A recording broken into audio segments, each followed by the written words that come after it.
Oke, selamat siang. Assalamualaikum warahmatullahi wabarakatuh. Siapa namanya? Nargi. Nargi. Oke, Nargi, gimana kabarnya untuk hari ini? Baik, ya. Sehat ya? Sehat.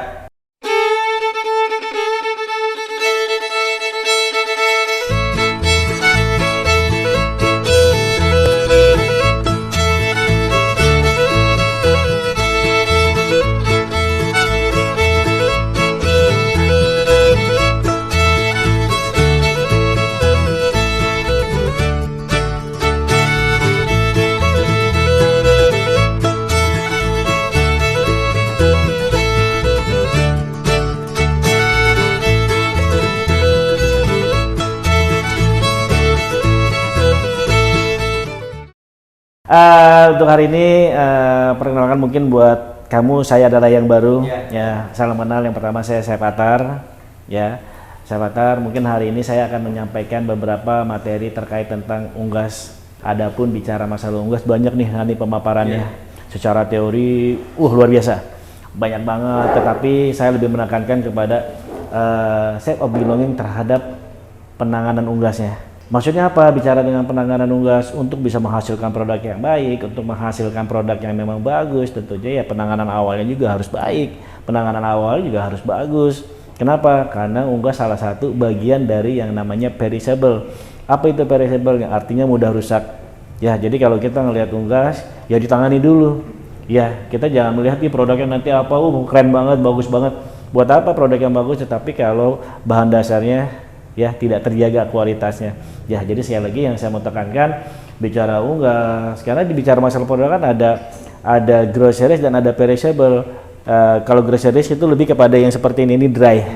Ya, ini mau disimpan berapa lama pun masih cukup bertahan 2 bulan, 3 bulan atau bahkan lebih dari itu pun masih bertahan cukup baik ketika memang penyimpanannya pun baik. Tetapi bicara masalah unggas, tadi saya katakan adalah bagian dari perishable yang mudah rusak dan amat sangat mudah spoil.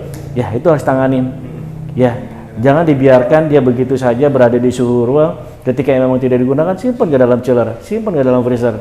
Ya, pertanyaannya sederhana. Apakah mau langsung diolah, simpan ke dalam chiller?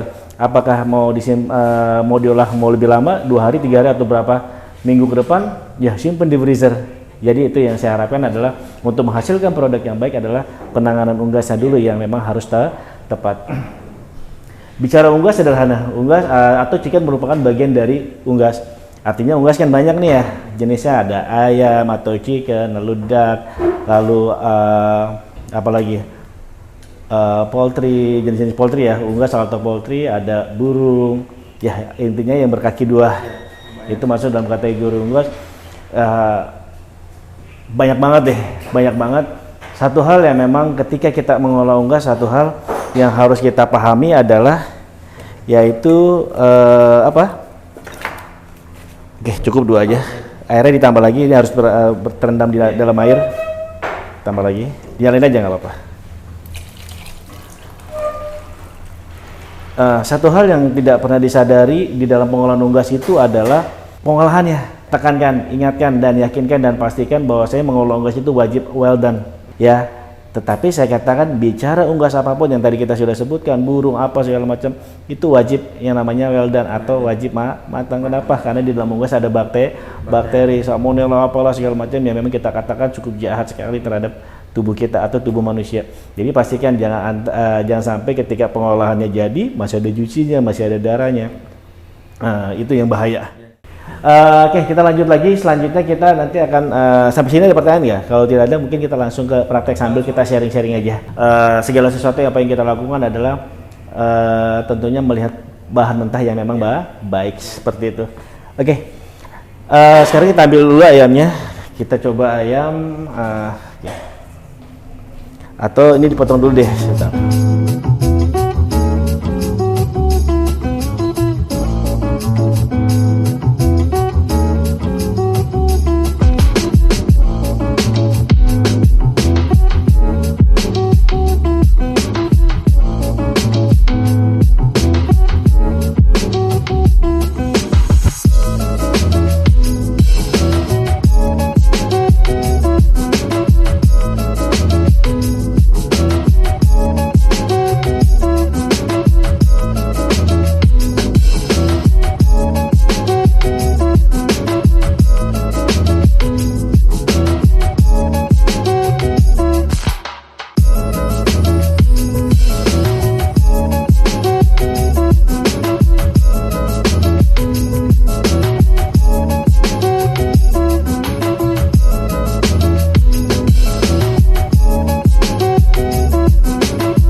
Memboarding itu yang tepat itu adalah membedakan jenisnya masing-masing.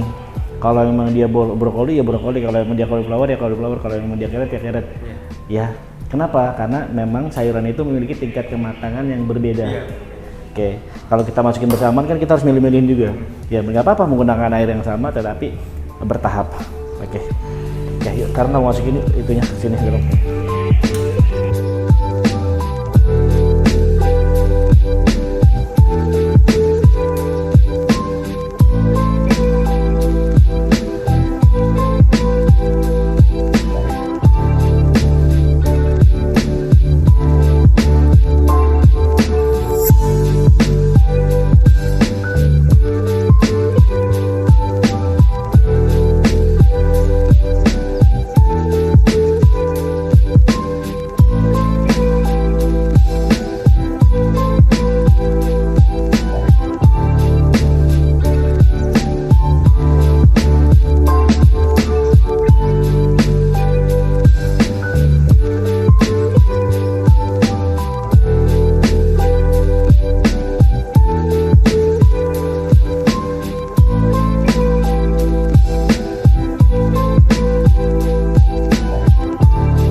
Oke, Narki, untuk hari ini kita sudah menghasilkan sebuah produk ya. Memang yang kita buat satu course saja, main course. Tetapi artinya di dalam main course itu memang ada main dish, ada karbohidrat, lalu ada vegetable-nya. Jadi intinya kalau di main course itu ada unsur main dish, ada karbo dan ada vegetable. Ya paling tidak di piring ini sudah mewakili semuanya. Ditambah kita memiliki 2 saus. Tapi ini adalah hanya dasar saja, yang artinya nanti kamu bisa kembangkan lagi, yang artinya nanti kamu bisa lebih perbaiki lagi. Ya kalau saya menyimpulkan mungkin secara warna mungkin kurang up lagi. Kenapa? Kita seharusnya menampilkan warna hijau ya. Tapi nggak apa-apa, ini adalah sebuah pembelajaran yang artinya kita pun harus mengkoreksi apa yang kita buat. Ya buat saya sesuatu hal yang wajar ketika kita bisa menilai diri kita sendiri atau hasil produk sendiri. Oke, berarti kelemahannya adalah warna hijau. Nanti next ketika kita coba, kita harus bisa menentukan warna putih, di situ ada warna merah dan di situ ada warna hijau. Jadi warna-warna itu memang dominan dan umumnya kita bisa pakai di satu piring. Masalah piring menyesuaikan saja. Oke, sekarang kita kembali ke unggas. Tadi saya katakan bicara masalah unggas adalah suatu produk yang memang harus dijaga dengan baik pengolahannya dari awal hingga akhir sampai finishing. Ya, sampai mungkin piring ini sampai di depan meja tamu. Sederhananya adalah bagaimana sih caranya agar kita memberikan sesuatu produk yang baik terhadap tamu sehingga tamu merasa puas dengan apa yang kita buat. Karena yang memang tamu cari itu adalah kepuasan ya. tidak semuanya. Kadang tamu itu tidak hanya sebatas mencari kenyang. Terkadang ada beberapa di antara mereka yang memang ingin mencari kepuasan, yang memang makanan course-nya simple, course-nya sedikit, course-nya mungkin boleh dibilang, ih mana kenyang ini. Tetapi terkadang ada tamu yang memang ingin menikmati sebuah makanan, bukan mencari kenyang gitu. Ya, sebagai closing adalah bahwasanya di dalam proses unggas adalah tadi saya katakan, yuk tentukan unggas dari awal, dari mulai beli, ya tentukan produknya yang baik, bahannya yang baik, lalu diolah dengan baik, penyimpanannya baik. Penyimpanan itu kan ada penyimpanan sebelum diolah dan penyimpanan setelah diolah. Ini pun harus tepat. Sebelum diolah harus seperti apa, setelah diolah pun harus bagaimana. Ini harus sesuai. Selanjutnya diolah dengan baik dan akhirnya dipresentasikan. Ingat, ketika kita menjadi seorang juru masak, kamu adalah pelakunya. Kita adalah pelakunya, yang artinya kita harus berikan sesuatu yang baik, sesuatu yang bagus agar konsumen menikmati dengan baik. Tadi saya katakan bahwasanya hak konsumen untuk komplain, hak konsumen untuk bicara masalah hukum ketika mereka keracu dan segala macam. Jadi sekali lagi, buat kita seorang juru masak harus teliti dan benar-benar memaksimalkan bahan yang kita olah itu memang benar-benar baik. Oke, mungkin dari saya itu saja, Argi. Terima kasih untuk sore hari ini. Sukses buat kamu, jaga kesehatan terus, tetap semangat dan jangan pernah berhenti untuk belajar. Oke, terima kasih. Selamat sore.